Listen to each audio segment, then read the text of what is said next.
pa ang mga ngiti nyo. Smile! Smile!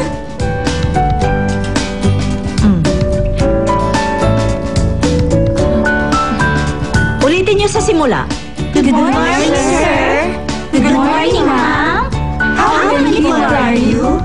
Please come this way. Pag Japanese naman, Irashaimase.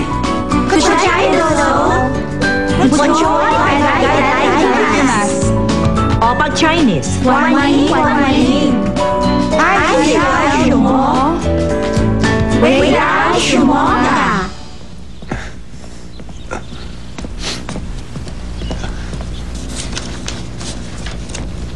Pasensya na, medyo nahuli ako ha. Ayos lang. Hindi pa naman nagsisimula eh. Ikaw kasi talaga hinihintay. Ganon? Bakit mo naman nasabi yun? Dahil tong si Chef Lee, ang isang susunod na tagapamahala ng Unamjung. Kaya umatras ka na lang. Ano?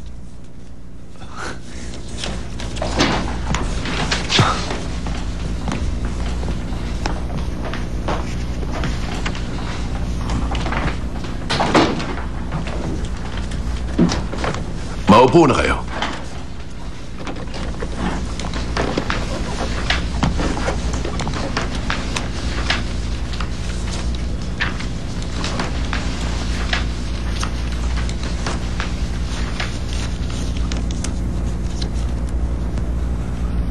Sige, magsimula na tayo.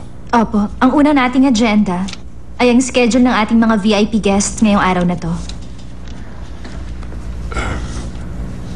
Si Ambassador Lindia ng Saudi Arabia ay nakaschedule na mag-lunch dito mamaya. Kasama niya ring darating ang kanyang asawa at ang Belgium Prime Minister at ilang pang mga dignitaries. Darating din si Mr. Mori na eksperto sa Japanese Royal Cuisine at ang kanyang mga kasamahan. Okay, ngayon naman ang reports ng bawat department. Hindi na. Pagawin mo na lang sila ng written report at dalhin sa opisina ko. Ikaw, Sir? totoo bang pinilit mo si Director Gong na magpalit ng supplier ng bigas? Bale, hindi ko po siya pinilit. Suwisyon lang naman yun eh. Kasi mas mura ho talaga dun sa sinasabi ko. Kaano-ano mo itong supplier na sinasabi mo, ha? Tinatanong kita. Bale, ano po yun? Ano ko po, pinsan ng tatay ko. Kansilehan niyo yan! Paulit-ulit kong sinasabi sa inyo ang prinsipyo natin. Ngunit nagawa mo pa rin yan. Kung pera ang pinaka-prioridad ninyo, hindi kayo nababagay na manatili dito. Ha? Tapos na ang meeting. Opo, maraming salamat sa inyo.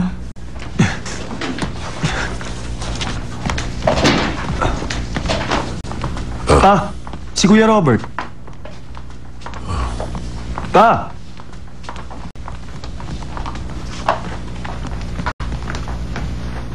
Dead ma ako dun Ha? Wala ka talagang kwenta.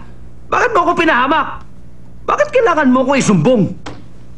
Napansin ni Chef O na nagbago ang kalidad ng bigas natin. Ano magagawa ko ron? Sana inisip mo mangyayari sa akin bago ka dumaldal sa kanya.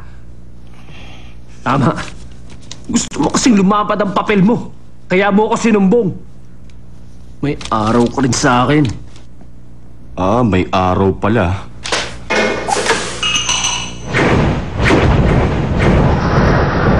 Gusto